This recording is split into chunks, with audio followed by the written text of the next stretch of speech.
U.S. Payments Forum Connexus webinar, Accepting EMV Chip Payments at the Fuel Pump. My name is Kathy Medich, and I'm Associate Director for the U.S. Payments Forum. We're very excited to be offering this webinar and want to thank all of you for attending. I'd also like to take this opportunity to thank Connexus for partnering with us to make this event possible. Before we get started, I want to address some points about the webinar interface that you see on your screen. If you'd like to ask a question, please use the question box in the GoToWebinar interface. You can submit a question at any time during the session. Questions will be collected so the presenters can respond to them during the Q&A portion of today's event. We ask that you please not ask questions related to cost, pricing, or specific vendor solutions, since we won't be able to answer those types of questions. Also, today's webinar is being recorded and will be archived and available from both the U.S. Payments Forum and the Conexxus websites. The presentation will last about 45 minutes, and we'll have about 10 to 15 minutes for Q&A at the end. Next slide, please. We have a great set of expert speakers for today's webinar. Following my brief introduction, we have Linda Toth, who is Director of Standards for Connexxus, Brian Russell, who is EMV Lead Business Analyst for Verifone, and Kara Gunderson, POS Manager for Citgo Petroleum. Kara is also a co-chair for the U.S. Payments Forum Petro Working Committee. Next slide, please. During today's webinar, we'll be covering a broad set of topics. I'll give you a brief overview of the U.S. Payments Forum, and then Linda will provide an overview of Connexxus. We'll then move on to provide an overview of the cstore industry, a description of the EMV liability shift as it applies to the petroleum industry, an overview of EMV focusing on how the technology is used at the pump, and a sample implementation plan for becoming EMV compliant. We'll end by summarizing EMV resources for the petroleum industry and then having the Q&A. Next slide, please. For those of you who don't know us, the U.S. Payments Forum was formerly the EMV Migration Forum. We were launched to support the introduction and implementation of EMV in the U.S. And last summer, we expanded our mission to include other new and emerging payment technologies that protect the security of payment transactions within the U.S. We have an active cross-industry member base and work on projects that need discussion and coordination across the payments ecosystem. Two of our working committees collaborated to produce this webinar, our Communications and Education Working Committee and our Petroleum Working Committee. The Petroleum Working Committee has been quite active in providing a forum for industry stakeholders to resolve challenges with EMV implementation in the U.S. petroleum and convenience market. I would also like to point out that we've published a wealth of resources for EMV implementation, including an EMV FAQ for petroleum merchants, a white paper that provides details on the EMV fraud liability shifts for all of the major payment networks, and a white paper on how to optimize the transaction time at the POS. With that, I'd like to turn the slides over to Linda Toth. Linda? Thanks, Kathy. So Connexus is a nonprofit technology organization. We're dedicated to the C-store and retail fuels industry. We are independent from NACS, or the National Association of Convenience Stores, but we do work very closely with NACS as their technology arm. Connexus does a number of things, including setting standards for data exchange, things like EB2B or POS back office. We also do payment standards, including we have a mobile standard that's specific to our industry, but it does allow mobile payments for petroleum. We educate. We do monthly webinars and white papers. We also advocate with other organizations. We make sure that we steer conversations towards what's good for our industry. We also take into account the concepts that we learn at some of these other organizations, and we incorporate those things in our standards to make sure that our industry standards are world-class. We sit at the table to make sure that what's being done doesn't negatively impact our industry. And Connexus makes sure that regulators know our business realities, and EMV is no exception. We are also a member-driven organization by volunteers. We have volunteers like Kara Gunderson, who runs the data security panel, and Brian, who runs the loyalty group. And those people, those volunteers and SMEs are the ones that do the heavy lifting for the organization. Next slide. So the NAC show is a little bit less than a month away in Chicago. If you're attending, this is a great opportunity to visit with your vendors to get more information about their specific EMV solutions and availability. It's also a great opportunity to visit with Conexxus and our members.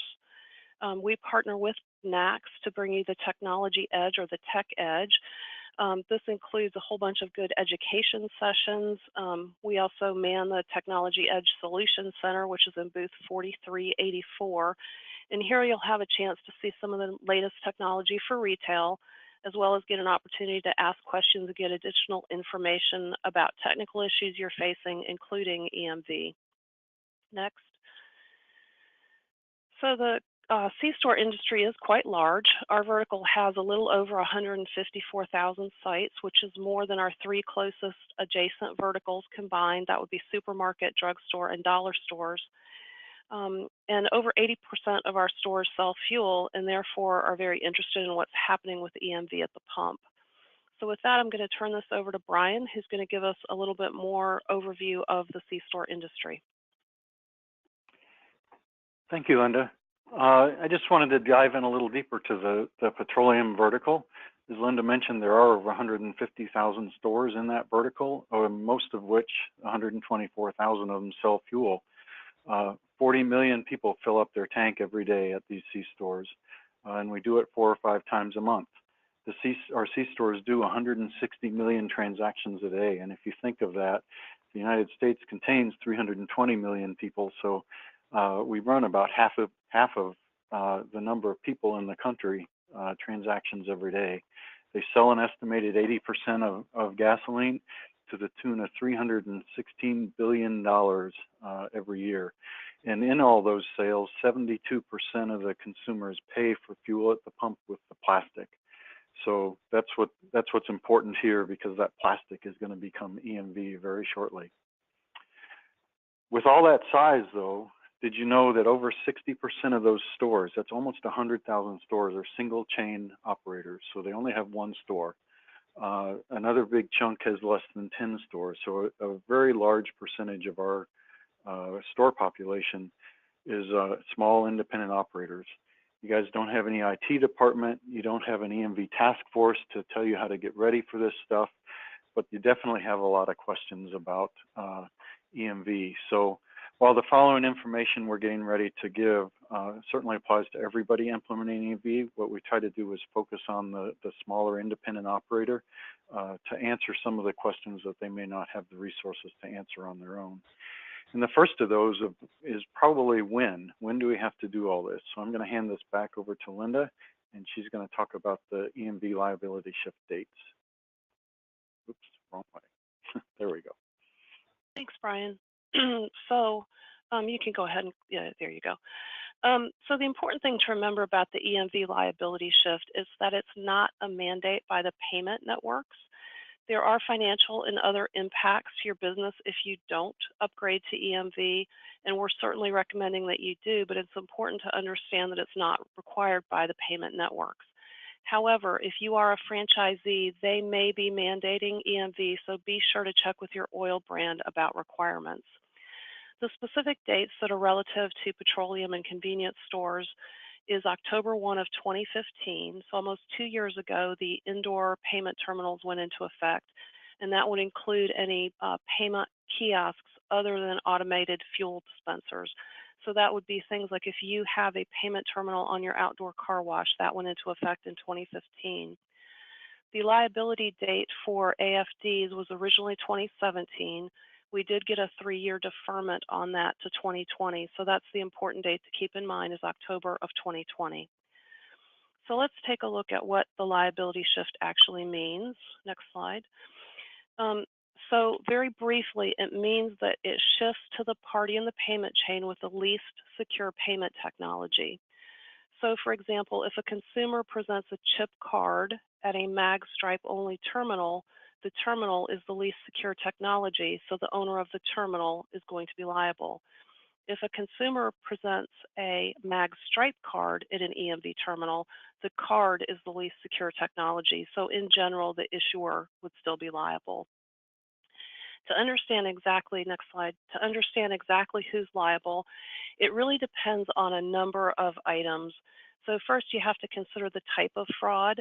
There's counterfeit card, and this is where you still have your card in your wallet, but somebody has taken your card information and has created an unauthorized duplicate card and is attempting to use it. There's also lost and stolen fraud, and this is when you don't physically have your card anymore. Somebody has gotten a hold of it and is attempting to use it. It's also important to take a look at the card type, whether it's magnetic stripe only or if it's chip enabled. You have to take into account the specific payment network, whether that be like Visa or MasterCard or any of the others, including debit networks. You have to look at the location of where the transaction is taking place, meaning is it attended, like a cashier is involved in the transaction, or is it unattended? These are the outdoor payment kiosks. It could be a vending machine, your air hose, or the AFDs.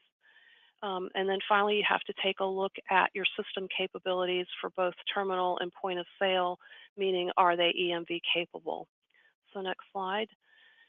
What this really boils down to is that until you have a PIN terminal capable of reading EMV chip cards and the associated software to process it, you as a merchant could be liable. Otherwise, you'll be protected. So bottom line, install EMV terminals with PIN processing and get software that can process it. So with that said, we actually have a 3-year deferment to 2020.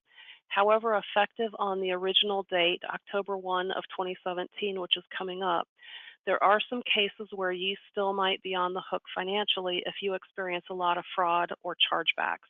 And Cara is going to explain some of these conditions. Thanks, Linda. Yes, so several payment networks have chargeback threshold limitations, and that's relative to the 3-year deferment or extension that we've received in the petroleum industry. And make sure that you're checking with your payment processor, the payment network or card brand or your oil brand for more specific information. But the limitations, meaning that you may experience EMV chargebacks earlier if you have excessive fraud to sales ratios and excessive amount of chargebacks, or it could be a combination of excessive fraud to sales ratios and the number of chargebacks. And as Linda said, this is all effective October 1st of 2017. Sometimes it can affect just the outdoor EMV counterfeit liability shift, meaning for the 3-year deferment.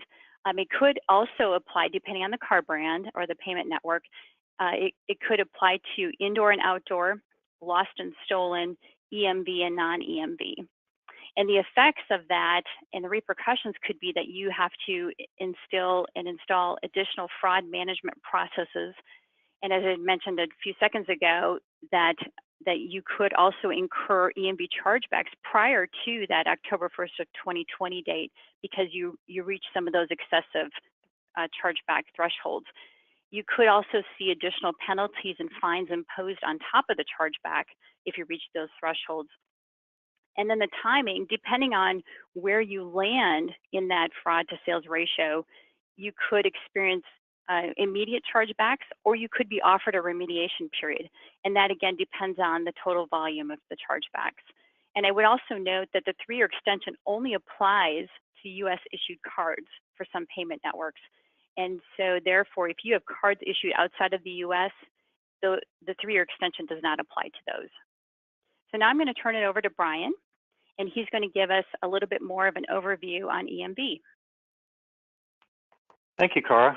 What I'm going to try and do here is just cover some high points of EMV and particularly point out some of the places that are impacted specifically for outdoors, and to explain maybe some of the choices you might hear bantered about and discuss with your vendor. So to start off with, what is EMV?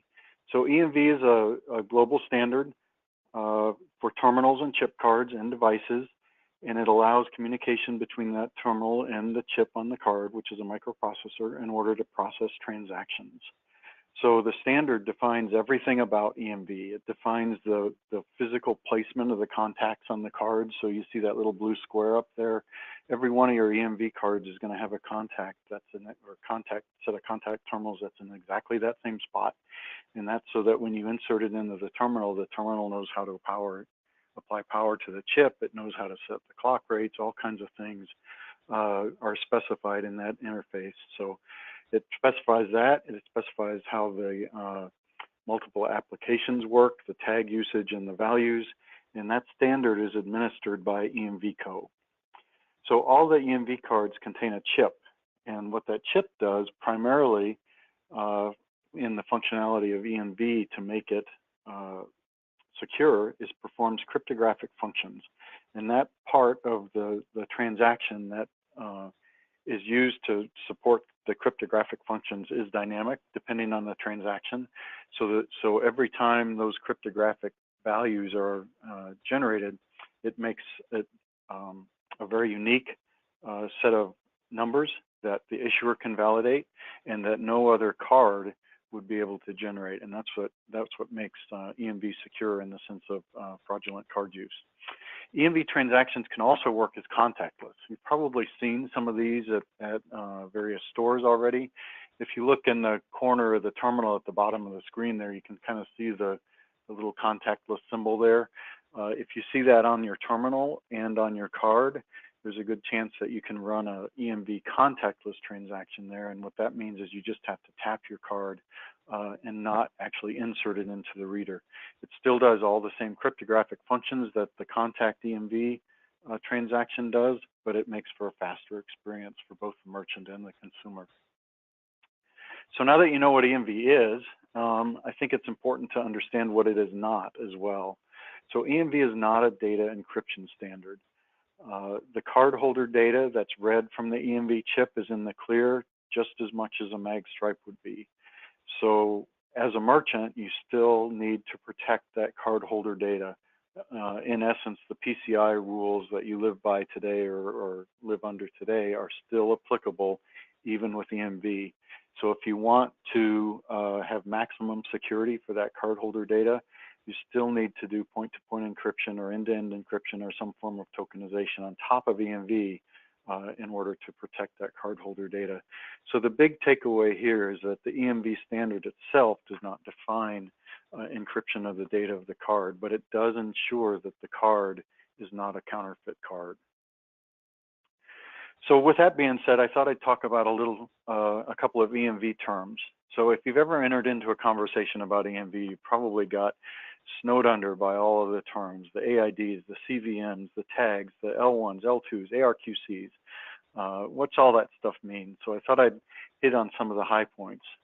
So an AID, what that stands for is application identifier. And what that actually means is the application that is on the chip, that is on the card, runs and performs a certain number of functions. The most visible of what you'll see as a merchant and a consumer is probably happening during the CVM processing, and I'll describe that in a minute, and has to do with prompting or not for a PIN. So some applications on the card may prompt for a PIN, some applications may not, and that is the EMV application that is determining whether that happens or not, and that's depending on what AID has been selected to run on that card. You'll also hear talks about a kernel. So the kernel is a piece of software on the terminal, and that in the Petro environment is going to be running on the pin pad.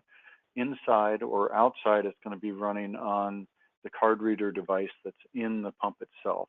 And the kernel is a piece of software that actually talks to the chip. So the EMV Co specification has a very specific set of commands and ways that the information is exchanged between the chip and the piece of hardware, and the kernel is the software that implements that. And that kernel is certified by EMV Co, and it's done with what's called an L2 certification. And that means that EMV Co has certified this particular implementation of the kernel that it talks to the chip properly according to the specifications. There's also an L1 certification. What that is it refers to the hardware. So every piece of hardware that reads an EMV card, whether it's a pin pad inside or whether it's a card acquisition device outside, an OPT, we call those, has received also an L1 certification, and that means that it knows how to make contact with the contacts on the card. It powers up the chip correctly, it sets the clock rate correctly, all those little details that are required to make the transaction proceed correctly. That's an L1. There's also been something that's come into, I call it a slang use, they call it an L3. That's not an official term, but that refers to the application end-to-end testing. So when you get your application that you install at your store, the vendor that supplied it will have done end-to-end testing with your acquirer and the issuer of the card to ensure that everything works out correctly. And that's referred to, just in the industry, has become common as an L3 certification. We already talked a little bit about contact and contactless. Both are full EMV transactions in the sense that they protect or prevent the counterfeit fraud of the cards. The next term you'll hear a lot is CVM. What that stands for is cardholder verification methods. There's 4 of them that are defined for EMV. There's an offline PIN, there's an online PIN, there's a signature, and there's no CVM. An offline PIN is a PIN that's actually stored on the card. So if you get a PIN prompt and the card can validate that PIN, that's called an offline PIN validation, and that verifies that that card is yours. That's an additional level of security that EMV can implement to make sure that the card is not only genuine, but that it's yours. There's also an online PIN. I think most people are familiar with that. That's what debit cards today use. There's a signature CVM. I think people are also familiar with that, and that when you use a credit card, you have to sign in order to prove your identity there. There's also a no CVM possibility. So the EMV AID can analyze the transaction and decide according to that application's rules that it doesn't need any CVM, any cardholder verification in order to do this transaction, and it just won't do anything at that point. So those are the 4. There's also some new ones that have come around. Remember the contactless, you can also use your mobile device. So some of those devices have, fingerprint, facial recognition, that type of stuff. Those are referred to as CD-CVM or OD-CVM. So on-device CVM, that's what that stands for. And that's a CVM that's done on the mobile device itself and can be used by EMV to confirm the cardholder. You'll also hear talk about PIN bypass. So what PIN bypass means is that if the AID, the EMV AID, prompts for a PIN, it is the consumer's option to either enter without entering a number or canceling, to bypass that PIN and let that transaction go on without having a PIN. That can be used as an alternative to debit credit prompting. Some applications are coded that way. You enter a PIN, you get a debit transaction. You don't enter a PIN, you get a credit transaction. Or it can just be used if you don't know your PIN, and the transaction can be sent to the issuer for them to decide if they're going to approve that transaction under those circumstances or not. I also wanted to point out a couple of terms that have been in common use in the petroleum industry for a long time, and those are fallback and offline. You need to be careful with those because in EMV they have a slightly different meaning. Actually, they have a very different meaning. Fallback, when you mention it in EMV, means fallback to mag stripe. So if you're processing an EMV transaction, then for one reason or another, you're not able to read the chip, or the terminal doesn't support an AID that's on the card, you can get what's called a mag stripe fallback transaction. And that lets you still swipe the card, use the mag stripe on the card to let your transaction go through. Whether that's going to be supported or not is up to the merchant, up to your merchant agreement, probably with your acquirer, and up to the issuer, whether they're going to support those kind of things. So a lot of people have a say in whether or not fallback is going to be allowed. Also, offline has a different meaning. Typically, that means that the host has been offline, and maybe your transaction is going to be approved locally. We call that stand-in as well, processing. But in EMV speak, offline simply means that the card has approved the transaction. So if your transaction is approved offline, that means we've sent the transaction to the card, told it all this information about the transaction, and the card says, oh, I can approve this without even going online. That's going to be rare in the United States because most of the cards have a $0 floor limit, so everything is going to go online.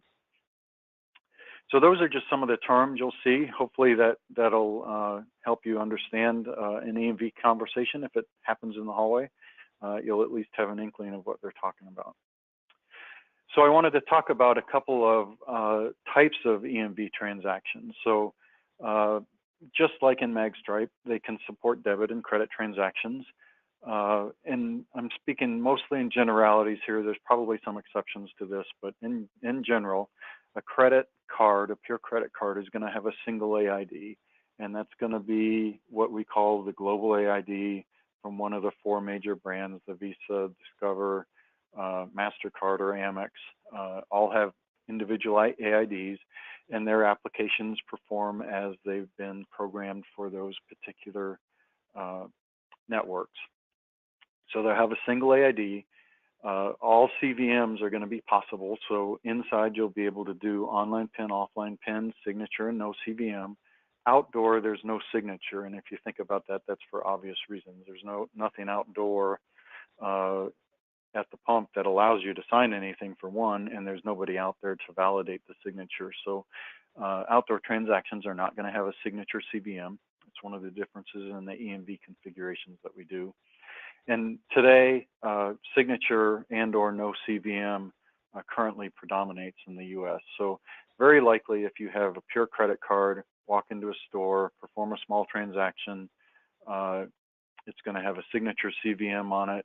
If it's under a certain amount, it's going to qualify for the no signature limit for whatever your card network sponsors, and you may not even have to sign for anything. If it's a little larger amount, you're likely to sign. That was present in MagStripe transactions as well. It continues in EMV. Not much change there. The big change has been in the debit side for EMV. So in the US, US issued debit cards from branded cards are going to have 2 AIDs. And the reason for those 2 AIDs is to facilitate a routing choice. And that routing choice was mandated that be given to the merchant by the Durbin Agreement. You've probably heard of the Durbin Agreement. And the gist of that says that the merchant must have a choice as to where his transactions are routed so that he can get the best price or have competition to process his transactions. So what that meant early on with those 2 AIDs and what the EMV code spec says is that you have to put up a menu if there's 2 AIDs on the card. Over the course of a couple of years of EMV implementations and a lot of discussions at places like the US Payment Forum, for the most part today, especially in the petro industry and especially outside where we're well into the EMV rollout, you won't see those menus anymore. Almost everybody today, or all the acquirers today, recommend that if there's a common AID present on the card, that allows the acquirer to route that transaction in the most advantageous way to the merchant. So I'll talk about a couple of choices that are possible with EMV transactions. One of them is a fairly recent occurrence from all of the card payment networks, and that's the option of performing a quick chip transaction.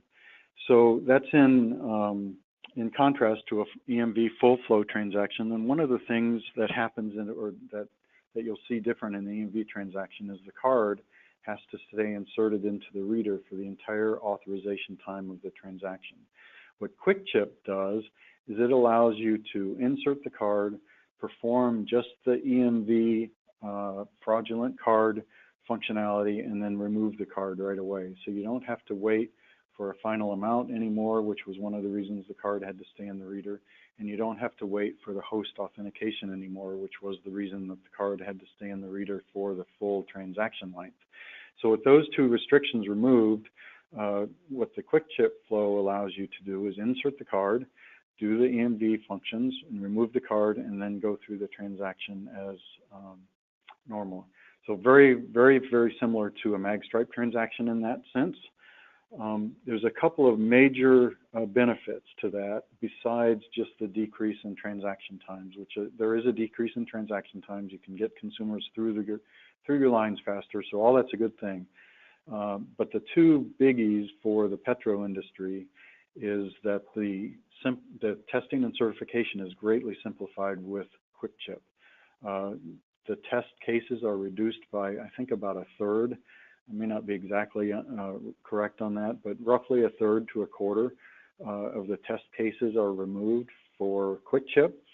And in the petro industry, where we're going to be doing a lot of certifications outside because of the number of kernels that we speak to outdoors, that's a very, very big advantage for both the merchants and the vendors so that they can get their applications out in the field rapidly. In Petro, the other thing that it does is it lets you do loyalty processing exactly the same as you did it with magstripe. If you think about what I described where the card has to stay in the reader for the whole transaction, what that did to loyalty was force loyalty to happen up front. With QuickChip, loyalty can again be processed after payment. So another advantage to Petro there. So speaking of loyalty, one of the questions I get a lot is how does EMV impact my loyalty? And the answer is, fortunately, it really doesn't. So you're still going to be able to do price per unit discounting. You're still going to be able to do ticket level discounting.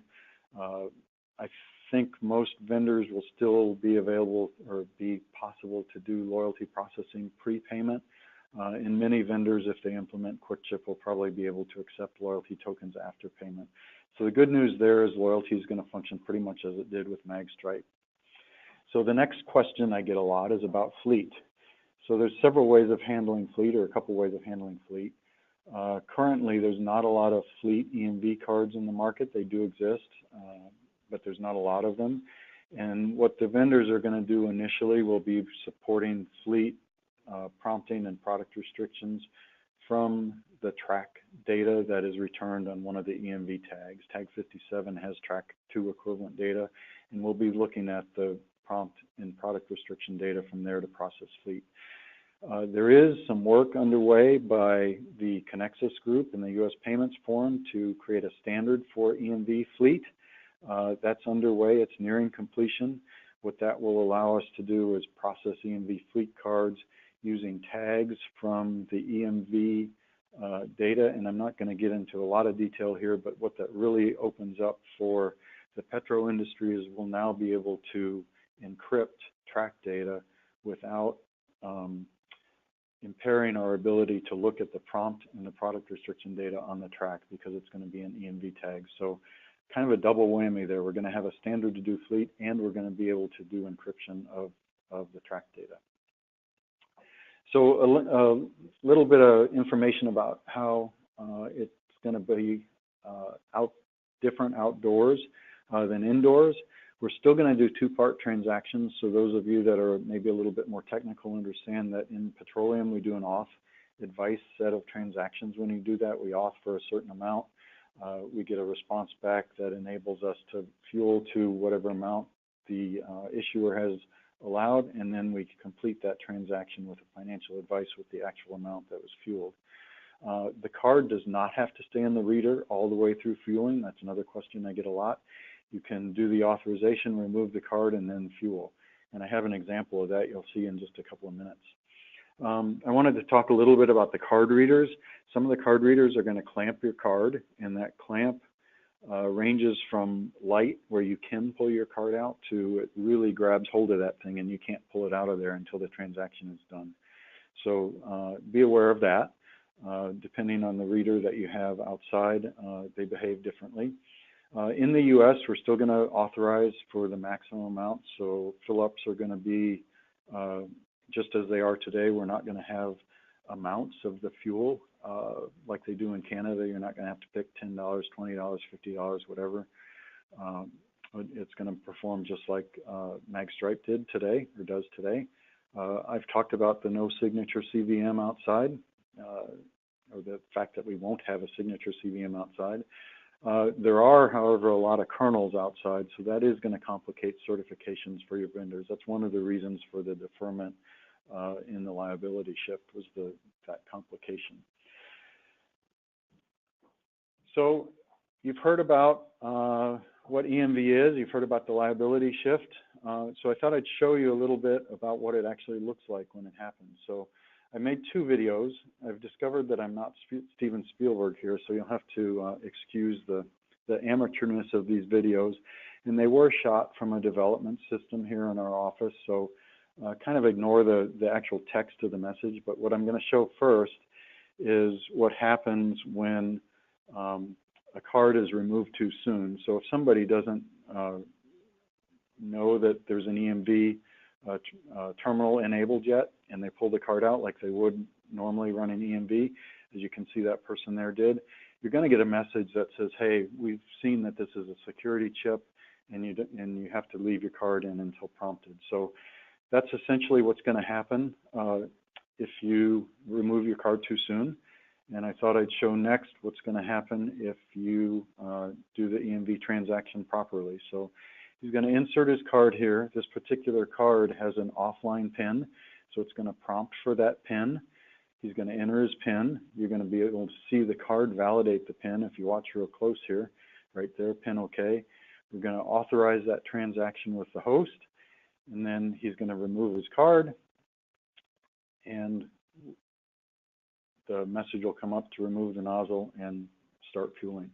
So that's what EMV is going to look like outside. It's not a huge change from MagStripe, but now you've seen it. So you've heard about when the liability shift occurs, you've heard about what EMV is, and you've seen what it looks like. So I'm going to hand this back over to Linda, and she's going to talk about some of the advantages of being ready early. Thanks, Brian. So yes, obviously there are some potential benefits to upgrading early or as soon as possible. Be aware of the fact that when you upgrade to the next generation hardware and software, that you're getting the latest and greatest. So by default, or for a small add-on fee, you might get extra features or features that are integrated into the system. If you do have to upgrade your communications, you may now have the ability to add media to your pumps. You might consider Contactless, which allows you to accept the pays.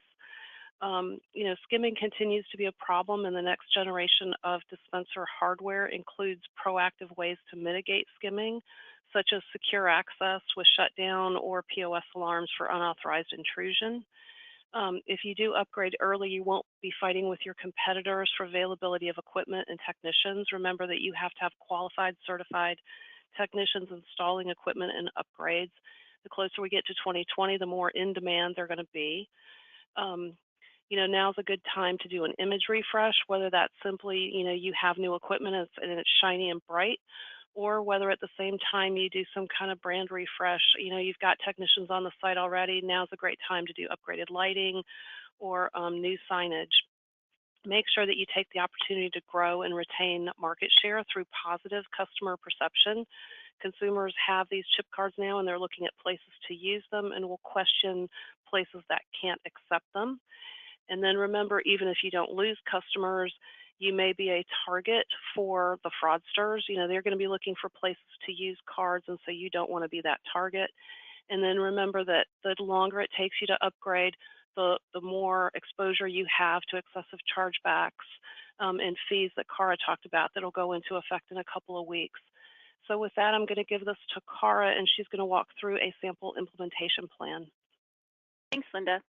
Yeah, so this is a timeline for planning your automated fuel dispenser or AFD upgrades. So first, you want to determine availability of the point-of-sale software that supports outdoor EMV. Next, you're going to want to assess the fuel dispenser age and operability. You'll want to conduct site surveys at each of your locations because most of our sites are unique. You'll want to then place your order for upgraded fuel dispensers or your replacements. And then finally, you'll want to do the install of those fuel dispensers and the upgraded point-of-sale software. So let me break this down for you a little bit more. So first, to determine availability of your point-of-sale software for outdoor EMV, you want to really check with your point-of-sale vendors, check with your oil brand, and and find out exactly when that date is going to occur. Next, you'll want to assess your fuel dispenser age and operability, because you need to decide whether you're going to replace the fuel dispenser, or if you're going to use a retrofit kit, or simply if you're just going to replace those secure pin pads. Typical rule of thumb, but not certainly set in stone, but if it's 10 years or older, your dispenser, the recommendation is to replace it. If it's 0 to 9 years old, you really need to assess whether you're going to replace it with a new fuel dispenser or you're going to use a retrofit kit. If it is a younger fuel dispenser, assess the operability. Is it working properly? Is it dispensing properly? Are you having any sort of issues, pump flow issues? And again, consult with your automated fuel dispenser distributor or manufacturer to help you assess your needs. Next, you'll want to create a site survey for each site, because as I mentioned, each site is probably unique. And with EMV, more data requires more bandwidth, and therefore you may need to assess the upgrade of communication lines, and then make sure that you're adding extra time if you're rewiring or repurposing your existing wire, or you're having to break concrete. And of course, if you have to break concrete, that's an automatic EPA soil sample, and then you may need to add extra time for soil contamination remediation.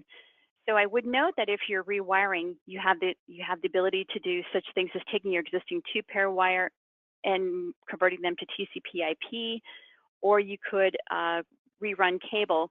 And make sure that whatever you decide you're going to do, that you separate your communication and your payments conduits from your electrical lines. And that is a very important feature, because of the fact that you could impact some communications and have some line noise from that electrical.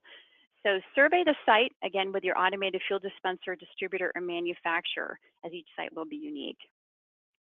Next, you'll want to order your upgraded fuel dispensers.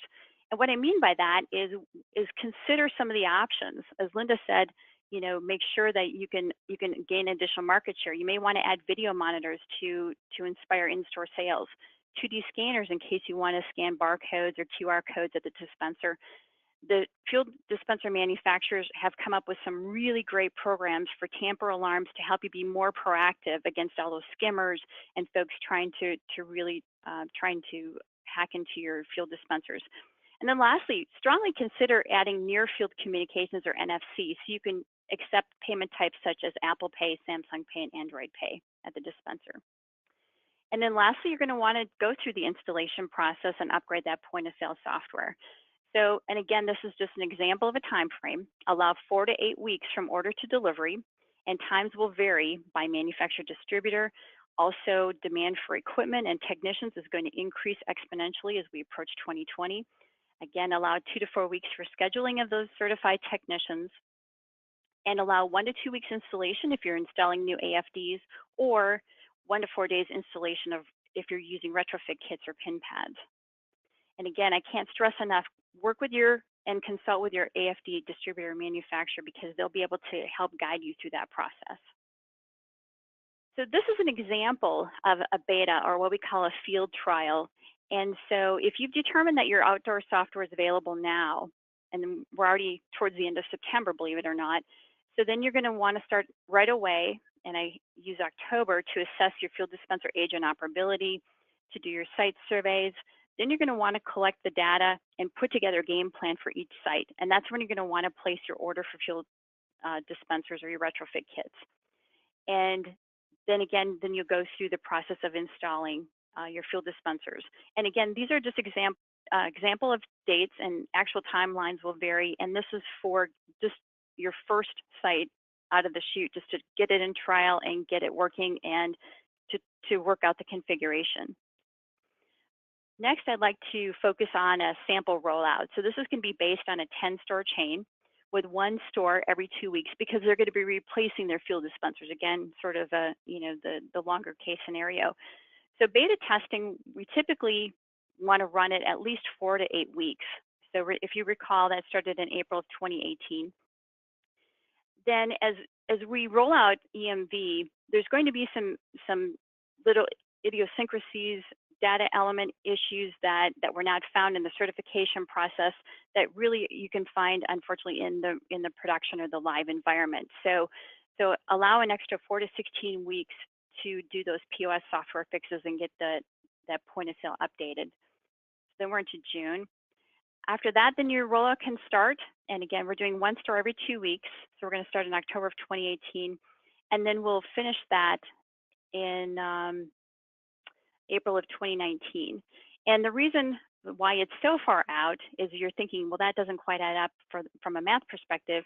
But really, we took into consideration the holidays, because a lot of folks don't like to do any upgrades between Thanksgiving and New Year's, just because it's a very high fuel volume season for us, and also for folks that are in colder weather need to account for winter weather. So now I'm going to turn it over to Linda to talk about the resources. Thanks, Cara. So we put together this resource slide. Certainly the U.S. Payments Forum and Conexxus have some really good information out there. The Petro Working Committee under U.S. Payments Forum is doing a lot of work in this area, as are the Connexus committees, both the Data Security and Retail Financial Transactions Committee. Another good resource are your payment networks website, whether that be MasterCard or Visa, or American Express, Discover, the debit networks, et cetera. So look for those websites.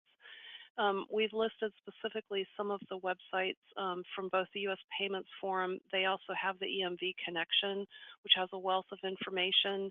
EMV Co is more technical. It's the actual standards, but there's some good information there. The Connexus website, as well as the NAC's website. And the Petro Working Group under the U.S. Payments Forum recently released their frequently asked questions specifically to Petro, and the link to that is on. You see it there. That's a brand new document and it's got some good information to it. So with that, I'd like to turn this back over to Kathy, who's going to help us with some Q&A. Thank you, Linda, and thank you, Cara and Brian. So we have a few minutes left for questions. We'll try to get to as many questions as possible in the limited time we have. Please enter your questions in the questions box. So we did have a few that came in during the presentations.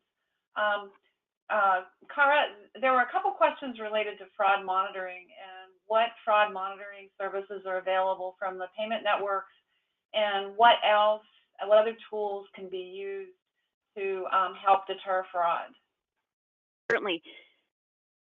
So start with each payment network themselves, because most of them offer some sort of a fraud monitoring program. And whether you're going to do some sort of a risk evaluation or entering zip code for verification, certainly also your payment processor can also help you from what we call host velocity perspective, where you can limit the number of transactions within a certain time period. So all of those things are going to help you reduce your fraud to help keep yourself out of that excessive chargeback threshold. Great. Thanks, Cara. Linda, we had a number of questions on fleet cards. The first one was whether fleets have to embrace EMV by 2020. And then another question about how encryption is implemented with fleet if it's chip. Yeah, so to address the first one, the 2020 deadline only goes into effect for those co-branded cards. That means, like, if it's a Visa fleet card, for example. The private label fleet cards, it's up to them whether or not they're going to have a liability shift and whether or not they're going to actually reissue EMV cards.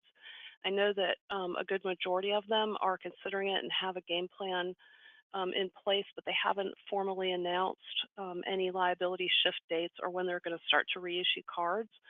So if you accept a lot of fleet cards, I would work with your fleet manager to reach out to those cards that you take most often to make sure that you have the proper information. In terms of encryption, so it really depends on the encryption standard and the encryption solution that's being implemented and used. Conexxus has a point-to-point encryption standard that specifically accounts for fleet information, prompts, and product restrictions. So if you're using an encryption standard that builds on the ANSI X9 119 Part 1 and then Connexus standard builds on top of that, it accounts for some of the fleet information. If you're using an off-the-shelf encryption device, that's where you really have problems because some of the encryption solutions don't realize that those middle sensitive digits contain information that we actually need to parse out product restrictions and data prompting. So until we come up with the tags and those are released and as part of the cards, you're still going to have problems with encryption. Great, thanks, Cara. Brian, a couple of questions on the readers. First is, do all card readers that support EMV accept contactless too? So no, that'll be an option that will be available from your vendor. If you look back at the videos that I showed, you can see the card reader that the gentleman is using is the contact reader, and I believe it's right above that. There's the contactless tap area. So that would be an option that would be available from each one of your vendors as to whether they would be able to support contactless or not. On the inside pin pads, for the most part, I think that the pin pads are all capable of the NFC communication, so it would be a matter of whether that's enabled or not and whether your particular software supports that EMV contactless. Thanks, Brian. There's another question on testing and certification, and there's two parts to it. One is how do you estimate the timing for testing and certification, and maybe that's for Brian and Cara. And then there's also a question on fleet card certification in terms of how that is being done. So as far as testing and certification goes, there's that process is in flux and has been in flux as a result of work through like the U.S. Payments Forum and Connexus for probably, I don't know, several years now. So the process for doing that is changing continuously, and it's going to vary depending on what type of implementations that you have from your vendor as well. As I mentioned, the quick chip certifications have drastically reduced number of test cases. I'm not going to go into the details of exactly why that is here. It's kind of complicated, but they have a drastically reduced set of test cases, so the certification goes much faster that way. And then outside, we have a much larger number of kernels that we talk to. So as we were chatting among ourselves, we've kind of had to prioritize our certifications as to who goes first, and unfortunately we can't do them all at once because the requirement to do end-to-end testing and the amount of manpower that it takes. So we have to pick one at a time and go through. So as a result of our indoor testing, we have a pretty good idea of what it takes to certify a specific card payment network, and that has to be done for each card payment, and it has to be done for each kernel. So you just kind of multiply all that stuff out together and come up with a timeline. It usually is excruciatingly long and painful, but it's getting better. Quick Chip's going to help, and we do have a fair amount of experience behind us now that we didn't have when we started this, 3 years ago. So hopefully outdoor is going to be a little smoother than indoor, even though it's going to be a lot more work. Cara, do you have anything to add in terms of a timeline for testing and certification? Not really, just because of the fact that in the petroleum industry, we're typically relying on the POS vendors and AFD manufacturers, as well as the payment processors, to work collaboratively on our behalf to do those certifications. Because pretty much everybody in the petroleum industry uses the same base software, and we're almost, for lack of a better term, sharing the same kernels as well. So we really rely on our POS vendors and on our vendor partners to help us through that process. Kathy, thank you. One more thing. I'd like to add that we have a white paper, Optimizing Transaction Time at the Point of Sale, which has a detailed chapter on what is Quick Chip and M Chip Fast, how does it differ from a standard EMV transaction. So I would recommend that you take a look at that white paper to get more details, and then talk with your acquirers. Kathy, also on the certification front, something else that has been happening in the last year or so that is going to cut down on the certification times is the acquirer's ability to self-certify. So some of the acquirers now are able to certify the EMV without doing full end-to-end certification with the issuers, and that's certainly taking about a week off of each of our certifications. So that's helping in that regard. Another question on the cardholder verification method and whether PIN is going to be required for credit and debit. Brian, do you want to talk about CDMs and sort of what we see in the U.S. market? I can talk about what I've seen so far. I don't really have any insight as to where it may go in the future, but in general, in the U.S., for U.S. issued credit cards, so non-debit cards, the CVMs that I see today are signature CVMs. So your transaction will run. More than likely, the card is going to tell the POS equipment at the site to gather a signature.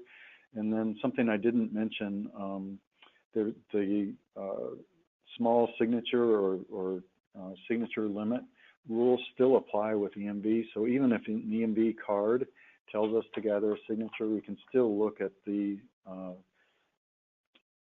limit, the signature limit value, and if it's under that limit, so $25 or $50, whatever that limit is, we won't be asking the consumer for a signature. So that's how most of the credit is going to work today, to my knowledge. If you're running a debit card, the debit card is more than likely going to pre-select the U.S. Common AID. The U.S. Common AID is going to prompt for an online PIN in most cases. You'll probably have the option to bypass that PIN if you want. If you enter the PIN, it's going to go to the issuer as a PIN debit transaction. If you don't enter that PIN, it's going to go as a credit message to the issuer. It's probably still going to run as a debit transaction in a PINless debit or a signature debit. But those are the two choices. So if it's a pure credit card, you're more than likely going to get a signature CVM. If it's a U.S. issued debit card, you're more than likely going to get an online PIN prompt as a result of the U.S. Common AID pre-selection. Great, thank you. Well, we are at the hour, so we will need to wrap up the Q&A period. So if you go to the next slide, please. If you do have follow-up Q&A, if you would like to contact one of the speakers or contact me, and I will forward your question. We can take care of that after the webinar. So I'd like to thank you very much for the great questions, and thank you panelists for doing a terrific job of presenting content and answering the questions. For further resources, I direct you to the U.S. Payments Forum and Conexxus websites that are shown on this slide. Both of us have a wealth of resources to help you with your EMV implementation. And we hope that those of you who aren't currently participating in the forum will take a look at us and decide to join our activities. Our next member meeting is in December in New Orleans, and we welcome your interest and participation there. Thank you again, and have a great afternoon. This concludes the webinar.